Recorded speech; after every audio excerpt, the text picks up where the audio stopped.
নমস্কার, শ্রাবণীস কিচেন থেকে আমি শ্রাবণী তোমাদের সকলকে স্বাগত জানিয়ে আজ নতুন রেসিপি শুরু করছি। আজকের রেসিপির নাম হচ্ছে, আশা করি তোমরা সবাই খুব ভালো আছো বন্ধুরা। আর যারা আমাকে সাবস্ক্রাইব করেছো তাদের তো অসংখ্য ধন্যবাদ, অফুরন্ত ভালোবাসা। আর যারা এখনো সাবস্ক্রাইব করোনি প্লিজ সাবস্ক্রাইব করে রেখো যদি ভালো লাগে আমার চ্যানেলটিকে। আর আমার চ্যানেলটাকে একটু ছোট, একটু সবাই মিলে সাহায্য করলে একটু বড় হয়ে উঠবে, তোমরা আমার পরিবারের সদস্য হয়ে যাও। তাহলে চলো দেখে নিই কী কী লাগছে। এসব স্পেশাল চিকেন গ্রেভি আমি কিভাবে করি সেটাই তোমাদের সঙ্গে আজ আমি শেয়ার করছি। এখানে আমি জল বসিয়ে দিয়েছি, 3/4 কাপ আমি জল দিয়েছি।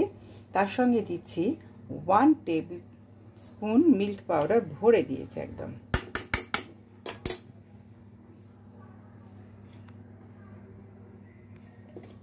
এটা একটু গুলে নেব। তার সঙ্গে আমি দিচ্ছি এখন পেঁয়াজ, আদা, রসুন, আচ্ছা সাদা জিরে, ব্ল্যাক পেপার আর কাঁচা লঙ্কা দিয়ে এটাকে আমি বয়েল করব।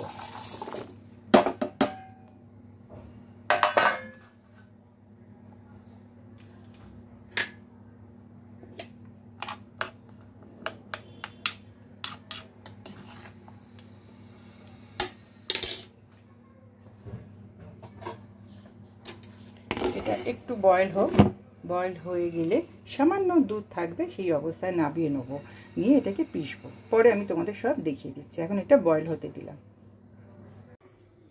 আমি যেটা বয়েল করেছি, আচ্ছা এখানে একটা মিস্টেক করেছি, টমেটোটা আমি পরে দিয়েছি, সেটা তোমাদের দেখানো হয়নি। এই টমেটোর এই স্কিনটাকে আমি এখানে একটু ছাড়িয়ে নেব, স্কিনটা দেবো না এতে, এটা একটা পেস্ট হবে।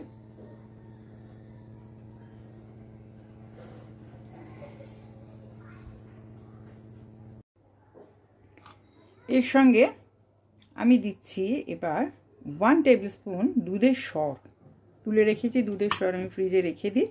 1 টেবিল স্পুন ভরে দিয়েছি, এটা একসঙ্গে পেস্ট হবে। আচ্ছা, আর তার সঙ্গে যাচ্ছে এখানে 350 গ্রাম মতো চিকেন আছে। আর দিচ্ছি এখানে একটু গাজর কেটে নিয়েছি কিউব করে, এরম তেরচা করে কেটে নিয়েছি। আর দিচ্ছি আলু, দুটো আলুকে হাফ হাফ করে নিয়েছি, 4 পিস হয়েছে। আর এখানে ফোড়নে দিচ্ছি একটু পেঁয়াজ কুচি, আর হচ্ছে সাজিরা, 4টে লং, দারচিনি, আর দিচ্ছি ছোটো এলাচ আর তেজপাতা, এটা ফোড়নে দেবো। আর ফোড়ন দিয়ে আমি আলু আর গাজরটা একদম ফ্রাই করে নেবো। এখানে গ্যাস অন করে বসিয়ে দিয়েছি, তেল দিয়েছি 1/4 কাপ। এবারে দিয়ে দিচ্ছি চিকেনটা,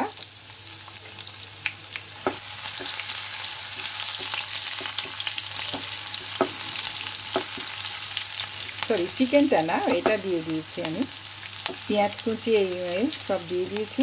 তার সঙ্গে দিয়ে দিচ্ছি এখানে ফোড়নটা দিয়ে আমি এবার করব আলু গাজর সব একসঙ্গে ভেজে নেব।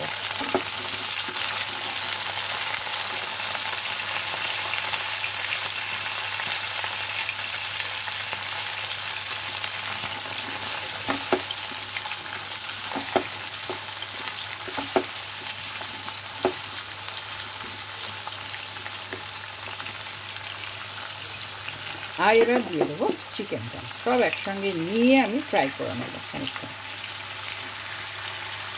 3-4 মিনিটের মধ্যে হয়ে যাবে এটা। এটা একটু ফ্রাই করুন, আর এর মধ্যে আমি পেস্টটা রেডি করে নিয়ে আসছি। এটা কষা হয়ে গেছে, এর মধ্যে আমি দিয়ে দিয়েছি 1/2 teaspoon Kashmiri red chili powder, আর আমি পেস্ট হয়ে গেছে, পেস্টটাও দিয়ে দিচ্ছি। এই বাটিটা ধুয়ে আমি জল দেবো।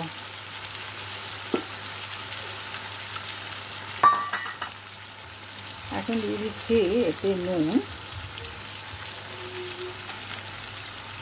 এখানে 1.5 টিস্পুনের মতো নুন দিলাম, যতটা পরিমাণ সেই বুঝে দিতে হবে। আর এখানে দিয়ে দিচ্ছি একটু হলুদ গুঁড়ো,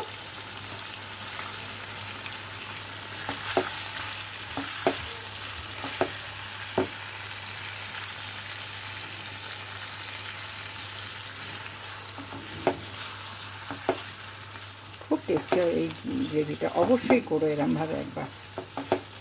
আমার ভীষণ ভালো লাগে, তাই আমি এটা তোমাদের সঙ্গে শেয়ার করলাম।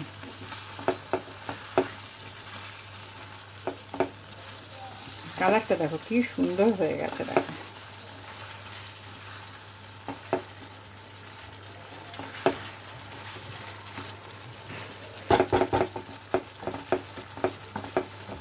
এটা কষতে বেশি আর সময় লাগবে না মশলা দিয়ে, কারণ এটা পুরো বয়েল করে নিয়েছি আমি।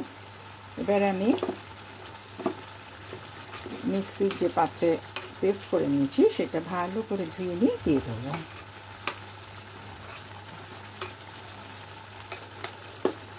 সেই জলটা দিয়ে দেবো।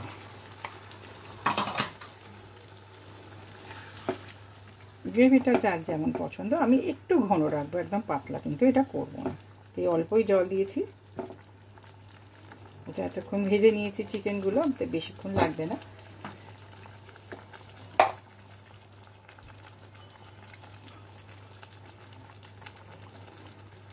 এখন একটু লঙ্কা দিয়ে দিলাম, কাঁচা লঙ্কা ওটা দিয়ে দিচ্ছি। এবারে চাপা দিয়ে দিই, আমি 10 মিনিট পর তোমাদের আবার দেখাচ্ছি। চাপাটা খুলছি। আমি একটু টেস্ট করেছিলাম, আমার একটু নুনটা কম লাগছিল, তাই আমি এখানে আরও হাফ টিস্পুনের মতো নুন দিয়ে দিলাম। আর দিচ্ছি গরম মশলা হাফ টিস্পুনের মতো, তার সঙ্গে দিয়ে দিচ্ছি ধনেপাতা। অসম্ভব সুন্দর গন্ধটা বেরোচ্ছে, তোমরা যখন করবে বুঝতে পারবে, অসাধারণ টেস্ট হয়েছে। তোমরা অবশ্যই করো এই রেসিপিটা। তোমরা ইচ্ছা করলে আলু গাজর না দিলেও পারো, তা আমি খুব ভালোবাসি এরমভাবে খেতে, আলুটা গাজরটা চিকেন দিয়ে, তাই সেভাবেই করলাম। আর আমি এখানে গুঁড়ো দুধ দিলাম, প্রথমেই দেখিয়ে দিয়েছি যে জলের মধ্যে গুঁড়ো দুধ দিয়ে করলাম। তোমাদের কাছে লিকুইড দুধ থাকলেও সেটা দিয়েও খুব ভালো হবে খেতে। মোটামুটি সব কিছু দেওয়া হয়ে গেছে, চিকেন আলু সব সেদ্ধ হয়ে গেছে। হ্যাঁ, আমি এবার তাহলে তোমাদের একটু চাপা দিয়ে দিচ্ছি, দিয়ে তারপরে 5 মিনিট রেখে তোমাদের আমি সার্ভ করে দেখিয়ে দেবো। আমার হয়ে গেছে, আমি তোমাদের সার্ভ করে দেখিয়ে দিলাম। অসাধারণ হয়েছে রেসিপিটা, তোমাদের সামনেতে দেখালাম। স্টেপ বাই স্টেপ ফলো করে একটু করে দেখো কি অসাধারণ টেস্ট হয়। দুধ, তারপর দুধের সর দিয়ে এই চিকেনটা করে দিয়েছি, ভীষণ ভালো হয়েছে রেসিপিটা। তাহলে অবশ্যই আমাকে জানিও, আর লাইক দিতে কিন্তু একদম ভুলো না। আমার এই রেসিপিটা যদি তোমাদের ভালো লাগে তাহলে অবশ্যই আমার চ্যানেলটাকে সাবস্ক্রাইব করে রাখবে, আর তার সঙ্গে বেল আইকনটা অবশ্যই প্রেস করে রাখবে, যাতে আমার নতুন ভিডিও তোমাদের মিস না হয়। আর তার সঙ্গে লাইক শেয়ার সাবস্ক্রাইব করতে কিন্তু একদম ভুলো না। তাহলে আজ এখানেই শেষ করি, আবার একটা নতুন ভিডিও নিয়ে আসবো। তোমরা সবাই ভালো থেকো, নমস্কার।